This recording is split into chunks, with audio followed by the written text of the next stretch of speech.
Hello and welcome to Learn Spanish on SpanishDict.com. I'm Paralee Whitmire and I'm your teacher. Today you'll be learning about food vocabulary as well as definite and indefinite articles like el pollo, la fruta, unos huevos, unas papas y mucho más. ¡Vámonos!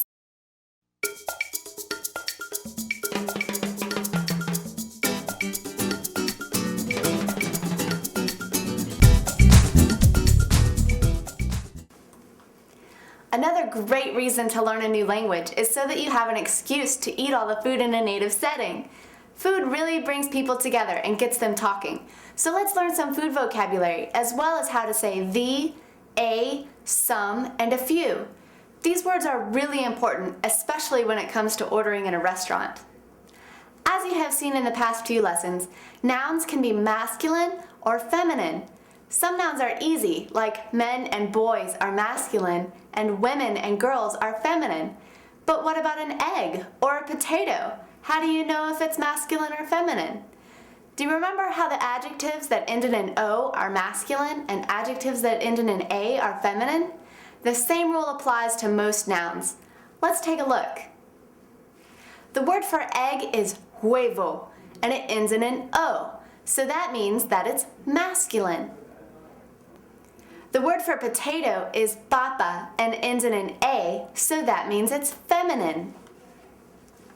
Now, nouns don't like to be alone in Spanish, so they usually carry around something that you call an article. So instead of huevo, you're going to have el huevo. El huevo can mean the egg or simply just egg. Huevo is also masculine and singular.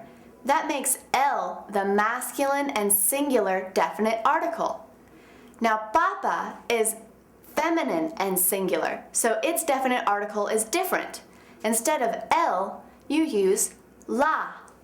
La papa means the potato or simply just potato. Now, while el and la sound a lot different in Espanol, they mean the exact same thing in English, the. Let's practice a little bit. How would you say the egg in Español? Bien, el huevo. And how would you say egg? El huevo. The same thing. Muy bien. What if you had more than one potato or more than one egg? What would you do to make it plural? If it ends in a vowel, all you have to do is add an S to the end. So huevo becomes huevos. And papa becomes papas. Very good. And just like el and la are different because they have different genders, they're going to be different when they're plural as well. The plural form of el becomes los. So el huevo and los huevos. La papa becomes las papas. Now, keep in mind that if the noun is plural, the definite article also has to be plural. Just like if the noun is masculine, the definite article has to be masculine. Are you ready for some practice? How about el queso? El queso is the singular masculine form of cheese. El queso. First, let's take it in steps. How would you make queso plural? Add an S to the end. Quesos. And do you remember the plural masculine definite article? Los. So if el queso is the singular form, what's the plural form?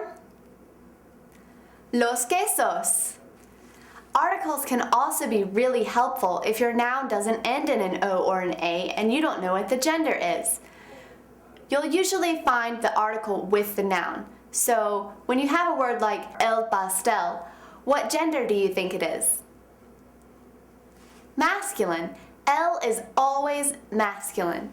Now, you can also tell the gender of a noun just by memorizing a few extra rules rather than just the O or A.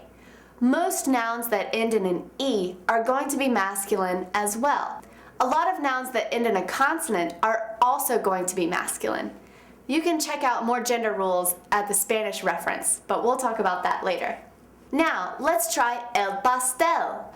Do you remember how to make words plural that end in a consonant? You add es. So what is the plural form of el pastel? Los pasteles. Perfecto. One more, just for good measure.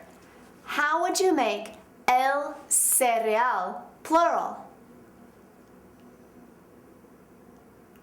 Los cereales. Muy bien.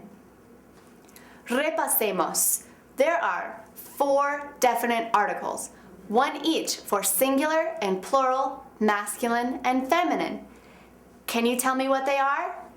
What is the singular masculine definite article? El. And the singular feminine? La. What about plural masculine? Los. And what about plural feminine? Las. Every single one of these words means the. So don't get tricked by the fact that there are 4 forms in Espanol. Okay, you have learned a lot in this lesson about definite and indefinite articles, but you'll probably use definite articles a little more often, so let's practice with those and get to the conversation. I'll show you a picture of a different food item or a drink, and you can tell me if you want it. If you want it, you say quiero and then the food. If you don't want it, all you have to say is no quiero. Quiero or no quiero. Por ejemplo, if I show you this picture of las frutas, if you want it, say quiero las frutas. If you don't want it, say no quiero las frutas. ¿Listo? Practiquemos with my favorite meal of the day, el desayuno. El desayuno.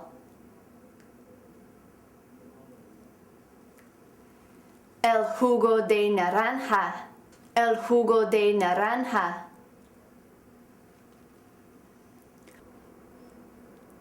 Los huevos. Los huevos.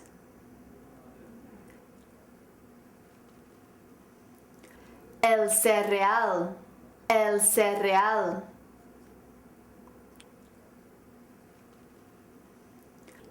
El té. El té. Ahora, el almuerzo. El almuerzo.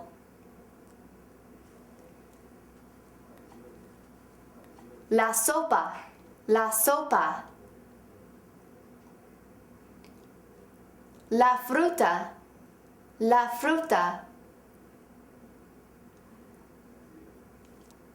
La ensalada. La ensalada. El agua. El agua. Y finalmente, la cena. La cena. El pollo. El pollo. El arroz. El arroz. Las verduras. Las verduras.